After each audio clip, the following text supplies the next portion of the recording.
Cas de remplacement d'une incisive latérale dans un espace étroit, avec l'aimable autorisation du Dr Gérard Numinil.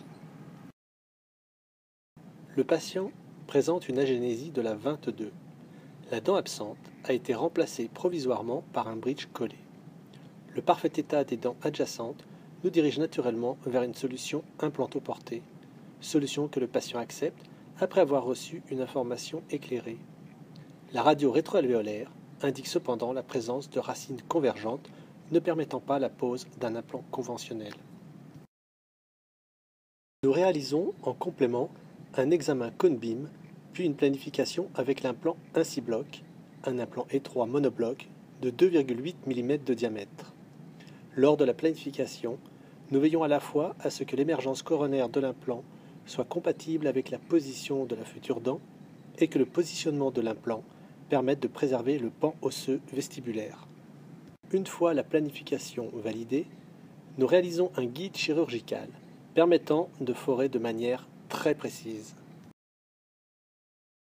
Le fichier est envoyé chez notre prestataire qui nous renvoie un guide à appui dentaire, conforme à notre projet.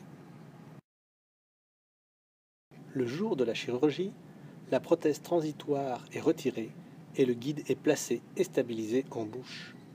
L'utilisation d'un guide de forage nous permet de travailler en méthode dite peu invasive et ainsi de préserver la vascularisation conjonctive favorable à la préservation du volume osseux résiduel. L'implant de 12 mm est mis en place conformément à notre planification. L'émergence de la partie coronaire est parfaitement positionnée pour recevoir la future couronne qui sera scellée. Une couronne provisoire est aussitôt mise en place pour préserver l'esthétique et commencer à mettre en forme les tissus mous périimplantaires. Un contrôle radiologique confirme le positionnement optimal de l'implant dans ces conditions difficiles. 3 mois, le résultat est très satisfaisant sur le plan de l'intégration esthétique. Nous procédons donc à la prise d'empreintes personnalisée à l'aide d'un capuchon calcinable clippé et de la résine autopolymérisable.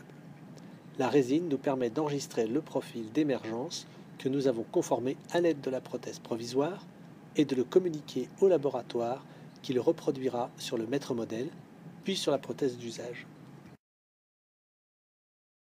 La prothèse d'usage est réalisée en prévoyant un puits d'évacuation pour les excès de ciment. La prothèse est scellée à l'aide d'un ciment polycarboxylate. On note l'intégration harmonieuse de la couronne par rapport à la dentition existante. Enfin, voici une vue de la prothèse d'usage en bouche.